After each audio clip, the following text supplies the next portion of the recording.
Hello everyone, मेरा नाम है केशव। स्वागत करता हूँ आप सभी का आपके अपने इस यूट्यूब चैनल के अंदर। हम लोग बिहार सामान्य ज्ञान का सीरीज कवर कर रहे थे, जिसके अंदर हम लोगों ने आधुनिक बिहार का इतिहास भाग एक पिछले वीडियो में देख लिया था, जहां तक हम लोगों ने 1857 की क्रांति को कवर कर लिया था। आज के इस वीडियो में हम लोग 1857 की क्रांति के बाद भारतीय राष्ट्रीय कांग्रेस से शुरू करेंगे और आगे बढ़ने का प्रयास करेंगे और देखेंगे कि अब जो है भारतीय राष्ट्रीय कांग्रेस की स्थापना होने के बाद किस प्रकार से बिहार का स्वरूप जो है बदलता है। अलग अलग राजनीतिक चेतना, अलग राजनीतिक में कौन कौन से नए मोड़ आते हैं। आइए आज का वीडियो स्टार्ट करते हैं। वीडियो स्टार्ट करने से पहले अगर आप इस चैनल पर नए हैं तो प्लीज़ चैनल को सब्सक्राइब कर दीजिएगा, इस बेल आइकन को भी दबा दीजिएगा फॉर मोर इन्फॉर्मेशन नोटिफिकेशन। आप चाहें तो फेसबुक, इंस्टा और टेलीग्राम चैनल्स को भी ज्वाइन कर सकते हैं, जहां आने वाली हर वीडियो की लेटेस्ट अपडेट आपको मिलती रहेगी। आइए स्टार्ट करते हैं आज का वीडियो। सबसे पहले हम लोग बिहार में देखते हैं कि बिहार में जैसे ही भारतीय राष्ट्रीय कांग्रेस जो भारत में स्थापित होता है, उसका बिहार में इसका क्या स्वरूप होता है, बिहार में इसका क्या प्रभाव पड़ता है। 1885 के अंदर जैसे ही भारतीय राष्ट्रीय कांग्रेस स्थापित होती है, तब पूरे बिहार के अंदर ही नहीं, पूरे भारत के अंदर एक नई राष्ट्रीयता का जो अभाव था वो धीरे धीरे खत्म होना शुरू होता है और सब लोग जो है राष्ट्रीयता की ओर बढ़ना शुरू करते हैं। ठीक है, 1885 के बाद राजनीतिक जो है एक नई मोड़ लेना शुरू करती है। सब लोगों में एक नई राजनीतिक चेतना उत्पन्न होनी शुरू हो जाती है। इसका प्रभाव, इससे बिहार जो है अछूता बिल्कुल नहीं रहता है, बिहार में भी इसका पूर्ण प्रभाव पड़ता है। और सबसे पहली बार भारतीय राष्ट्रीय कांग्रेस का अधिवेशन पटना के बांकीपुर में होता है 1912 में। इसी आयोजन से बहुत बड़ा प्रभाव पड़ता है और बिहार जो है राजनीतिक युद्ध में भी कूद पड़ता है। ठीक है, अब देखिए, पहली बार जब भारतीय राष्ट्रीय कांग्रेस का अधिवेशन बांकीपुर में हुआ, उसके अंदर सबसे पहले जो अध्यक्ष बनाए गए, उन अध्यक्ष का नाम था राय बहादुर RN मधोलकर। ठीक है, याद रखिएगा इन सभी नामों को, जितने भी नाम अभी मैं वीडियो के अंदर बताता चाहता हूं। ठीक है, राय बहादुर RN मधोलकर ये जो है सबसे पहले जो अध्यक्ष बनते हैं। 27वां अधिवेशन होता है कांग्रेस का, जो पटना के अंदर होता है, पटना के बांकीपुर में। इसके अतिरिक्त स्वागत कारिणी समिति के अध्यक्ष मजरूल हक को बनाया जाता है। सच्चिदानंद सिन्हा इसके सचिव होते हैं और कुमार नंदन सहाय जो होते हैं संयुक्त सचिव के तौर पर यहाँ पर उपस्थित होते हैं। ठीक है, इसके अतिरिक्त 10 नए सचिव भी बनाए जाते हैं और उन सचिव के अंदर परमेश्वर लाल जो होते हैं प्रमुख होते हैं, जो कि स्वयं सेवकों के नायक भी थे। ठीक है, अब इस अधिवेशन के अंदर जब अधिवेशन हुआ तो इस अधिवेशन के अंदर मजरूल हक को भारतीय राष्ट्रीय कांग्रेस के मनोनीत सदस्य बनाए जाते हैं। ठीक है, उसके साथ साथ कुछ अन्य सदस्य भी होते हैं। उन प्रमुख सदस्यों के अंदर गोपाल शरण सिंह, सच्चिदानंद सिन्हा, बृजकिशोर प्रसाद, परमेश्वर लाल, राजेंद्र प्रसाद, कुमार नंदन सहाय आदि शामिल होते हैं। ठीक है, मजरूल हक और सच्चिदानंद सिन्हा वही दो ऐसे नाम है जो 1914 में कांग्रेस द्वारा ब्रिटेन भेजने जाने वाले शिष्टमंडल के सदस्य भी होते हैं। 1914 में इन्हीं दोनों को ब्रिटेन भेजा जाता है शिष्टमंडल के सदस्य के तौर पर। ठीक है, उसके शिष्टमंडल के अन्य सदस्य जो थे, उसके अंदर भूपेंद्र नाथ बासु, मोहम्मद अली जिन्ना, NM सामर्थ, BN वर्मा और लाला लाजपत राय। ठीक है, ये सब शामिल थे। अब हम लोग बात करते हैं पटना विश्वविद्यालय विधेयक की। तो उस समय तत्कालीन जो शिक्षा सदस्य थे सर शंकर नायर, ठीक है, वो जो है प्रस्तुत करते हैं सितंबर के अंदर 1916 में पटना विश्वविद्यालय विधेयक। अब जैसे ही पटना विश्वविद्यालय विधेयक जो प्रस्तुत किया जाता है, तो इसके अंदर बहुत सारे ऐसे धाराएं थी जो किसी को भी पसंद नहीं थी। ठीक है, जिनका विरोध जो है बहुत जोर शोर से शुरू होता है। एक्सप्रेस और बिहारी नामक अन्य अखबारों में भी इसके खिलाफ बहुत सारी टिप्पणियां लिखी जाती हैं। राजेंद्र प्रसाद उन दिनों बिहार प्रांतीय संघ के संयुक्त सचिव थे। वो भी अपने पूरे सहयोग से इस आपत्तिजनक धाराओं के खिलाफ दृढ़ संकल्प होकर के साहस से जोरदार आंदोलन करते हैं। इन सब के बाद अनेक धाराओं को में संशोधन करके पटना विश्वविद्यालय विधेयक जो है 1917 में पारित हो जाता है और पटना विश्वविद्यालय की स्थापना होती है। अब अगर हम लोग बात करें मुजफ्फरपुर बम कांड की, तो भंग भंग आंदोलन से बिहार भी जो है पूरी तरीके से अछूता नहीं रहता है। बिहार में भी उग्र विचारधारा जो है फैलने लगती है।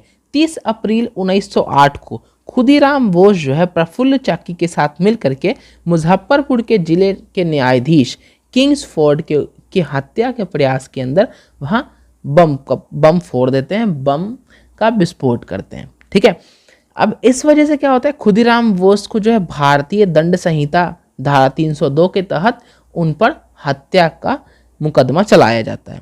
ठीक है, इस मुकदमे में 9 से लेकर 13 जून 1908 के बीच उन मुकदमे की सुनवाई चलती है और सुनवाई के बाद 18 वर्षीय बोस को फांसी की सजा दे दी जाती है। अब इस सजा के बाद सचिंद्र नाथ सान्याल इस अनुशीलन समिति की स्थापना करते हैं, पटना में इसकी शाखा खोलते हैं और शाखा खोल के जिसका उद्देश्य रहता है क्रांतिकारी कार्यकल्पों में छात्रों का इन्वॉल्वमेंट, छात्रों को प्रशिक्षित करके अंग्रेजी शासन का तख्ता पलट करना। अभी जो पूरा अनुशीलन समिति जो खोला जाता है, ये कहीं ना कहीं उग्र विचारधाराओं को और ज़्यादा फैलाने के लिए ही खोला गया है। इसके अंदर अन्य सदस्य जो होते हैं, जो Patna college, BN college, TS Ghosh अकादमी तथा अन्य शिक्षण संस्थाओं के छात्र भी, जिसमें छात्र तथा शिक्षक दोनों ही शामिल होते हैं। ठीक है, और इस संस्था के जो नेता होते हैं बंकिम चंद्र मित्र बीएन कॉलेज के छात्र थे और वो जो है अपने ही अध्यापक सर यदुनाथ सरकार के मकान में रहते थे और इस प्रकार से अनुशीलन समिति जो है अपना काम जो है बहुत अच्छे तरीके से कर रही थी। उनका जो है किस तरीके से वहाँ के छात्रों को प्रशिक्षण देना और अंग्रेजी शासन के खिलाफ उनका उग्र जो विचारधारा है उसको फैलाना, जिससे आसानी से तख्ता पलट किया जा सके। सन 1915 में ढाका अनुशीलन समिति की शाखाएं भी पूरे बिहार के अंदर खोली जाती हैं और इसका प्रमंडलीय मुख्यालय जो है भागलपुर में रखा जाता है। इस तरीके से अनुशीलन समिति और जो मुजफ्फरपुर कांड था इसको देखा। अब हम लोग देखते हैं अगला रॉलेट एक्ट के बारे में।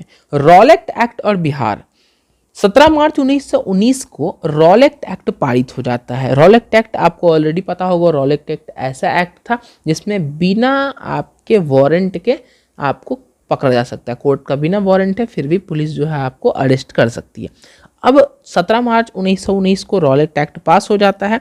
रॉलेट एक्ट पारित होते ही सरकार द्वारा राजनीतिक आंदोलन, जितने भी आंदोलनकारी थे उन सबको अब गिरफ्तार करना बहुत ही ज़्यादा आसान हो जाता है। अब इस दमनकारी जो एक्ट आए थे उस एक्ट को पारित तो हो गए थे, लेकिन इसके खिलाफ जो है आंदोलन शुरू हो जाता है। इसका विरोध गांधी जी ने इसका कड़ा विरोध किया। ठीक है, जनता से आग्रह किया कि 6 अप्रैल 1919 को शोक दिवस के रूप में मनाया जाए। ठीक है, सब जगह हड़ताल शुरू हो जाता है। 6 अप्रैल को पटना में हसन इमाम जो है एक अपना नेतृत्व करके एक बहुत ही विशाल जुलूस निकालते हैं। जो जुलूस जो है पटना मार्केट से होकर गुजरती है, उसमें लाखों लोग शामिल होते हैं। बिहार के अन्य शहरों में भी जैसे गया, मुंगेर, झरिया, मुजफ्फरपुर इत्यादि स्थल पर भी पूर्ण रूप से हड़ताल, लेकिन शांतिपूर्वक हड़ताल लेकिन सब जगह किया जाता है। ठीक है, यहाँ तक कि सब जगह गाड़ी सवारी, जो बैलगाड़ी उस समय चलते थे, वो सब भी बंद हो जाते हैं। ठीक है, और 6 अप्रैल याद रखिएगा, 6 अप्रैल 1919 को ही सत्याग्रह दिवस के रूप में भी मनाया गया था। ठीक है, तो ये था रॉलेट एक्ट। अब बात करते हैं हम लोग खिलाफत आंदोलन और बिहार की।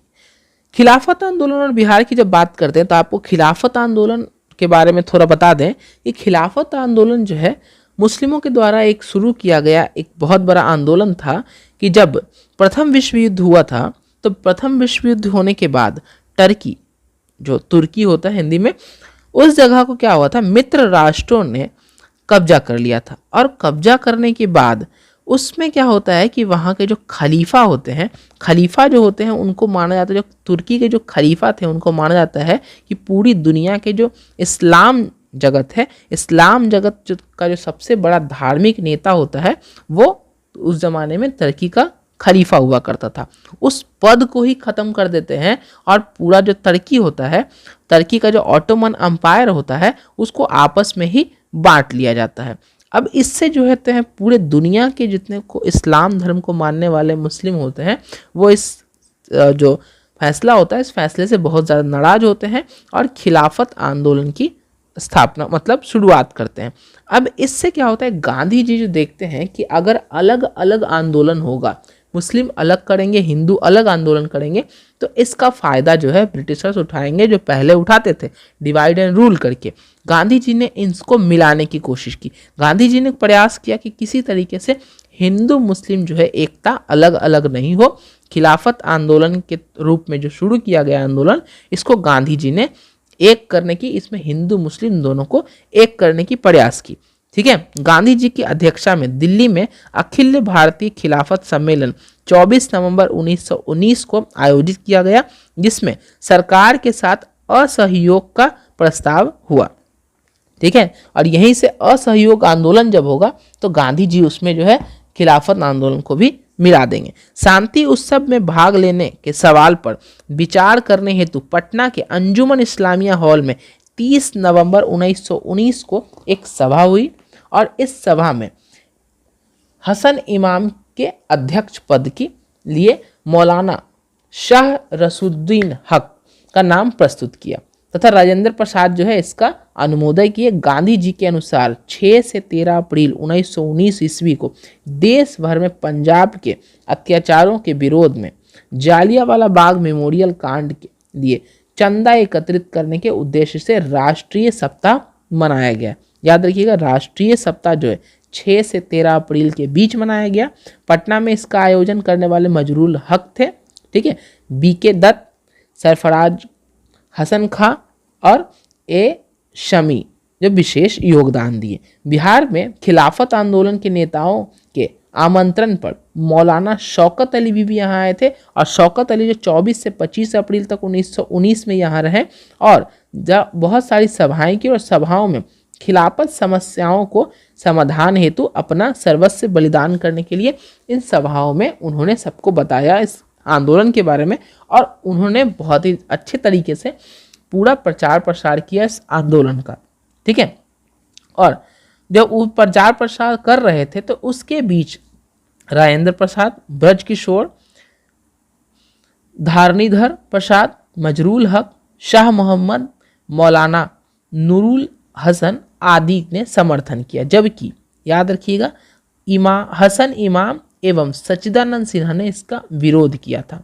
ठीक है, शौकत अली गया और मुंगेर का भी दौरा किए थे इसी दौरान। तो इस तरीके से जो शौकत अली जो बिहार के अंदर खिलाफत आंदोलन जो है शौकत अली के आने के बाद शुरू होता है और पूरे भारत के अंदर मोहम्मद अली और शौकत अली दो भाई होते हैं, इन दोनों भाइयों द्वारा ही शुरू किया जाता है खिलाफत आंदोलन। ठीक है, अब बात करते हैं हम लोग होम रूल आंदोलन और बिहार। अब होम रूल क्या था कि होम रूल के अंदर एनी बेसेंट और बाल गंगाधर तिलक द्वारा पूरे भारत के अंदर होम रूल आंदोलन शुरू किया गया था। अभी जो शुरू किया गया तो होम रूल आंदोलन उसका प्रभाव बिहार के अंदर ही पड़ता है कि पटना के बांकीपुर में 16 दिसंबर 1916 ईस्वी को आयोजित किया जाता है एक सभा, उसी के अंदर होम रूल लीग स्थापित करने का निर्णय लिया जाता है। होम रूल जब स्थापित होता है तो इस सभा के अंदर मजरूल हक को अध्यक्ष, खान बहादुर सरफराज हुसैन खां एवं राय बहादुर पूर्णेंदु नारायण सिन्हा को उपाध्यक्ष, जबकि बैद्यनाथ नारायण सिन्हा और चंद्रवंशी सहाय को सचिव नियुक्त किया जाता है। 18 अप्रैल 1918 ईस्वी को एनी बेसेंट पटना आती हैं और पटना आने के बाद इसका जो है प्रचार प्रसार होम रूल का और ज़्यादा बढ़ जाता है। ठीक है, चंपारण जिले को छोड़ करके पूरे बिहार के अंदर होम रूल का आंदोलन शुरू होता है। चंपारण में इसलिए क्योंकि उस समय वहाँ पर जो तीन कठिया प्रथा थी उसको ठीक करने के लिए गांधी जी जो है चंपारण में सत्याग्रह कर रहे थे और उस जगह के जो जितने भी नील उगाने वाले किसान थे उन सब किसानों की समीक्षा कर रहे थे। ठीक है, अब इस तरीके से बिहार में होम रूल आंदोलन जो है शुरू किया जाता है 1918 ईस्वी। 1918 में जो एनी बेसेंट आई थी तो 18 अप्रैल तब से, और जो स्थापित किया जाता है होम रूल लीग की, तो 16 दिसंबर 1916 से। ठीक है, चलिए अब बात करते हैं चंपारण सत्याग्रह की। ठीक है, राजकुमार शुक्ल जो बिहार के एक जाने माने नेता थे, उनके आग्रह पर गांधी जी जो है चंपारण आते हैं। ठीक है, चंपारण के ही थे, तो उनके आग्रह पे गांधी जी जो है चंपारण आते हैं और चंपारण में अपना सबसे पहला प्रयोग करते हैं। इस प्रयोग का नाम होता है सत्याग्रह। ठीक है, 1917 में महात्मा गांधी द्वारा भारत में सत्याग्रह के सफल प्रयोग का पहला स्थल जो होता है वो चंपारण ही होता है। चंपारण के अंदर महात्मा गांधी आते हैं राजकुमार शुक्ल के बुलाए जाने पर। ठीक है, जहां उनका स्वागत राजेंद्र प्रसाद द्वारा किया जाता है। अब जो है 1917 में वो पहुंचते हैं। गांधी जी जैसे ही पहुंचे तो मोतिहारी में उन्हें अरेस्ट भी कर दिया जाता है, लेकिन उन्हें गिरफ्तार करने के बावजूद जो है वो अपनी गिरफ्तारी से पीछे नहीं हटते हैं। वह इस बात पे अड़ जाते हैं कि वह जब आए हैं तो जितने भी किसान, नील उगाने वाले किसान हैं और 3 कठिया जो प्रथा है उसमें हो रही जितनी भी उनकी समस्या है उनको बिना समझे यहाँ से नहीं जाएंगे। ठीक है, किसानों का समस्या वो पहुंच करके वहां अध्ययन करते हैं। अप्रैल में 1917 में पहुंचते हैं चंपारण, वहां उन सभी किसानों की समस्या का अध्ययन करते हैं। चंपारण में प्रचलित 3 कठिया प्रथा के विरुद्ध जो है अपना सत्याग्रह, पहला सत्याग्रह का जो प्रयोग वहां शुरू करते हैं। 5 जून 1917 को गांधी जी से वार्ता करने के लिए एडवर्ड अल्बर्ट गेट द्वारा बुलाया जाता है। 3 दिन तक वार्ता चलती है। इस वार्ता के बाद FC सलाई की अध्यक्षता में चंपारण कृषक समिति का गठन किया जाता है, जिसका अध्यक्ष गांधी जी को ही बनाया जाता है। अब इस समिति की सिफारिश के बाद 18 अक्टूबर 1917 को सरकार जो है अधिसूचना द्वारा 3 कठिया प्रथा को समाप्त कर देती है। अब यह जो है गांधी जी का प्रथम सत्याग्रह होता है, प्रथम सफल सत्याग्रह होता है। इसके बाद खेदा, फिर अहमदाबाद और भी अन्य सत्याग्रह में गांधी जी भी पार्टिसिपेट करते हैं। तो इस तरीके से ये रहा चंपारण सत्याग्रह, गांधी जी का पहला सत्याग्रह। ठीक है, बात करते हैं असहयोग आंदोलन की। असहयोग आंदोलन और बिहार मुसलमानों, जैसा कि आपको ऑलरेडी मैंने बताया कि जब खिलाफत आंदोलन हुआ तो मुसलमानों ने तुर्की के खलीफा के साथ अंग्रेजों के द्वारा किए गए दुर्व्यवहार के बदले खिलाफत आंदोलन किया। अभी जो आंदोलन किया तो गांधी जी ने इसका नेतृत्व जो करते हुए इसको बहुत अच्छे तरीके से हिंदू मुस्लिम एकता के रूप में देखा और असहयोग आंदोलन के रूप में जो खिलाफत आंदोलन था उसको और असहयोग आंदोलन दोनों को मिला करके एक पूरा जन सैलाब तैयार किया, जो ब्रिटिशर्स के खिलाफ जो है उनका तख्ता पलट करने के लिए बहुत ही महत्वपूर्ण साबित होता है। ठीक है, 28-29 अगस्त 1920 ईस्वी को बिहार प्रांतीय सम्मेलन का 12वां अधिवेशन भागलपुर में राजेंद्र प्रसाद की अध्यक्षता में संपन्न होता है। ठीक है, राजेंद्र प्रसाद जब इस अधिवेशन को संपन्न करते हैं तो गांधी जी के नेतृत्व में कांग्रेस ने भी अपना असंतोष व्यक्त किया इसी जो अधिवेशन हुआ 12वां अधिवेशन इसके अंदर, और असहयोग आंदोलन चलाने का फैसला किया। ठीक है, असहयोग संबंधित प्रस्ताव जो है दरभंगा के बाबू धरणीधर के ने भी प्रस्तुत किया और मुंगेर के शाह मोहम्मद जुबैर, पटना के गुलाम इमाम और मोतिहारी के बाबू गोरख प्रसाद ने इसका अनुमोदन किया। प्रस्ताव जो है भारी बहुमत के साथ स्वीकृत होता है और इसे पूरे देश में केवल गुजरात और बिहार ही 2 ऐसे प्रांत थे जिनमें प्रांतीय सम्मेलन ने कोलकाता अधिवेशन के पूर्व ही असहयोग का आह्वान किया था। ठीक है, अब देखिए राजेंद्र प्रसाद, मजरूल हक और शाह मोहम्मद जुबैर समिति के सदस्य बनते हैं और सदस्य बनने के बाद सितंबर 1920 ईस्वी में लाला लाजपत राय की अध्यक्षता में आयोजित कलकत्ता की विशेष अधिवेशन में गांधी जी के असहयोग कार्यक्रम को स्वीकृत कर लिया जाता है। अब इस प्रकार से नागपुर के कांग्रेस के वार्षिक अधिवेशन में भी असहयोग आंदोलन को पूर्ण स्वीकृति प्रदान की जाती है और इसके अंतर्गत पार्षदों के चुनाव का भी पूरी तरीके से बहिष्कार शुरू हो जाता है। असहयोग आंदोलन के अंदर सरकार को किसी भी प्रकार की सहयोग नहीं देने की बात की जाती है और इस प्रकार से असहयोग आंदोलन को सफल बनाने के कार्रवाई शुरू की जाती है। परिणाम स्वरूप मजरूल हक, राजेंद्र प्रसाद, ब्रजकिशोर प्रसाद, गोरख प्रसाद, धरणीधर प्रसाद तथा मोहम्मद शफी ने परिषद की उम्मीदवारी वापस ले लेते हैं और छपरा के एक दंडाधिकारी होते हैं महेंद्र प्रसाद, वो भी जो है अपने पद से इस्तीफा दे देते हैं।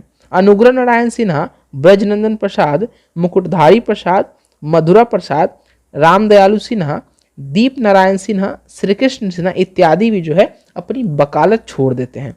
ठीक है, तो इस तरीके से ये जो है असहयोग आंदोलन जो है आगे की तरफ बढ़ता है। फिर 5 फरवरी 1921 ईस्वी को बिहार राष्ट्रीय महाविद्यालय की स्थापना की जाती है।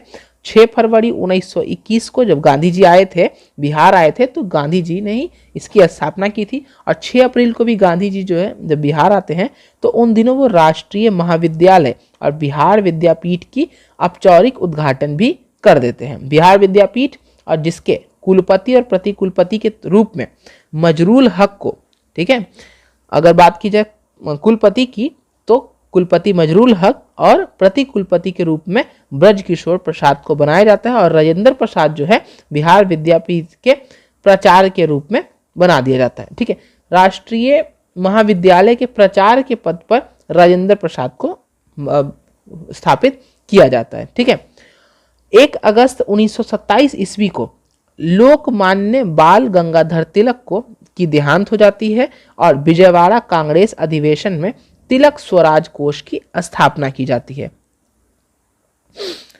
अब देखिए, इसके लिए बिहार प्रादेशिक कांग्रेस कमेटी ने एक तिलक स्वराज कोष समिति का गठन किया था और जिसके संयोजक श्री कृष्ण बाबू बनाए जाते हैं। 1921 ईस्वी के अंत भारत का क्रांतिकारी आंदोलन जो है पूरे अपने चरम सीमा पर रहता है। अब इस चरम सीमा पर रहने पर क्या होता है कि इसका असर जो है ब्रिटेन, इंग्लैंड तक पहुंचता है। ठीक है, अब इसका जो चिंगारी जो है, यहाँ से जो चिंगारी जो है अब लपट में बदल चुकी है और वो जो आग जो है इंग्लैंड तक महसूस की जाती है और इंग्लैंड के स्वयं युवराज प्रिंस ऑफ वेल्स को भारत भेजा जाता है। जैसे वो भारत आते हैं 22 दिसंबर 1921 को, तो उनका स्वागत जो है पूरे शहर में हड़ताल से किया जाता है। बिहार छात्र सम्मेलन जो 16वें अधिवेशन में हजारीबाग में होता है, उसकी जो है अध्यक्षता सरला देवी द्वारा की जाती है और राजकुमार के स्वागत का समारोह भी का बहिष्कार भी इसी के अंदर किया गया था। किस तरीके से उनका जो है पूरा बहिष्कार किया जाएगा। तो इस तरीके से और मजरूल हक द्वारा एक बहुत ही महत्वपूर्ण पेपर निकाला जाता है, अखबार निकाला जाता है, इसका नाम होता है मदरलैंड। ठीक है, द मदरलैंड, याद रखिएगा, ये प्रश्न पूछे जाते हैं। तो इस तरीके से असहयोग आंदोलन को जो है पूर्ण रूप से सफल बनाने की बात यहाँ से की जाती है। ठीक है, ये सारी चीजें होती हैं और असहयोग आंदोलन जो है पूर्ण रूप से सफल होता है। तो इस तरीके से आज का वीडियो यहाँ हम समाप्त करते हैं। अगले वीडियो के अंदर हम लोग अब देखेंगे किसान सभा, फिर उसके बाद अलग अलग गांधी जी के आंदोलन होते हैं, भारत छोड़ो आंदोलन और अन्य आंदोलनों को हम लोग देखने का प्रयास करेंगे और तीसरे वीडियो के अंदर हम कोशिश करेंगे कि हमारा आधुनिक बिहार का इतिहास जो है खत्म हो जाए। तब तक के लिए अगर आपको वीडियो पसंद आया होगा तो प्लीज़ वीडियो को लाइक कीजिएगा, चैनल को सब्सक्राइब कीजिएगा और दोस्तों के साथ शेयर कीजिएगा। धन्यवाद।